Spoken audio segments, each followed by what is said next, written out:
Okay, so this project was something that I had done last year in the summertime, seeing that I'm wearing shorts in it and we're now in spring. It's not like top of the line high quality, but it's still pretty good. The backpack portion probably could have used a little bit of tweaking to make it a little bit more sturdy.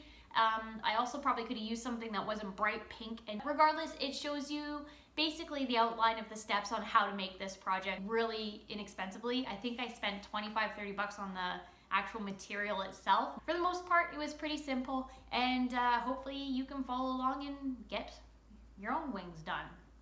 I don't know. Good luck! It's been 84 years and I can still smell the wet paint. The china had never been used. I stopped YouTubing for 2 years because I got so dang busy with my everyday life, and now I'm back. Well, not really back, but I'm just posting this because I filmed it and I thought I would share because it was something I've always wanted to do. The video for the frame that I'm doing right now, I'm actually going to post in the link because it was another video I found on YouTube, and she actually gave the actual measurements of each piece of wood. This wood I found at a hobby shop. They do like RC stuff, and you can actually get it at Michael's as well. But the whole frame piece, I'm gonna, like I said, I'll post a video so you can see how it's done properly. You can see there's pulleys just kind of screwed into a board, and then the strings go down and hook onto the bottom half. This part here, I actually used foam that I got at the dollar store, and I painted it black and then, painted it brown and then with black and white highlights and whatnot, just with a regular acrylic paint. Those two top pieces do have a wire that goes up from the bottom to the tip just to hold it up straight, but all the other pieces are just held on by one singular, maybe 2-inch wire hooking around a small eyelet screw that's screwing into the base of the wood. I'm sorry I don't really have a lot of good footage of it, but you can kind of monkey see, monkey do it as you please. Also, there's a lot of great videos out there that kind of show that eyelet style on making it so then the actual wings can move and, expand when you pull them down or whatnot, or expand them. This is fishing line, and I'm taking the fishing line and stringing it through each feather, so then when that top feather piece gets pulled up, all the other pieces will get pulled up with it as well.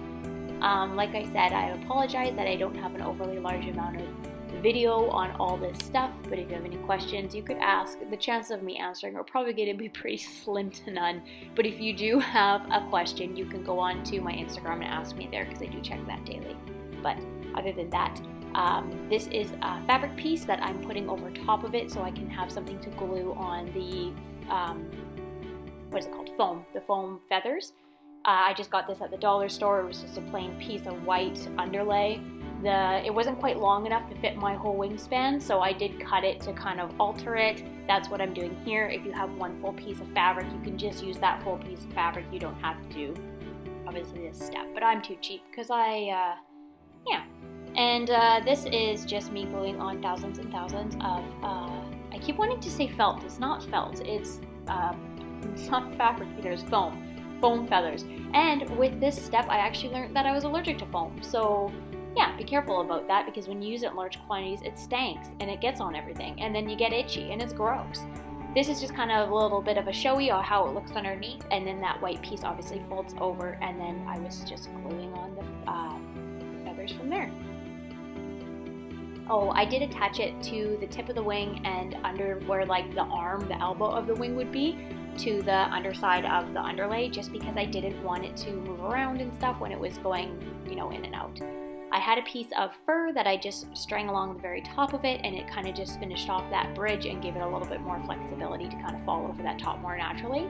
This is the backpack I found at the thrift store. It cost me like $3.50 or $2.50 or something. I'm cutting off all the extra pieces, and that front hard bit I actually put into the back to use as something to screw on my backboard too. I used this kid's backpack because it is going to be for a kid, and I wanted to be able to fit them. Also, I didn't want to spend money, so the $3.50 was better than nothing. I screwed it on, and as you can see, it is a little bit bright and obnoxious, but you can do a cape or something that can cover it, or really a costume. It would sit underneath the costume anyway, and that's basically it. This was a super easy project. It just was time consuming to cut out all those, not felt, not fabric, but foam feathers. And like I said, if you have any questions, feel free to ask me on my Instagram. You can put them in the YouTube, but I may not see them depending on if I decide I'm going to come back or not. So enjoy the rest of the video, and yeah, have a great day.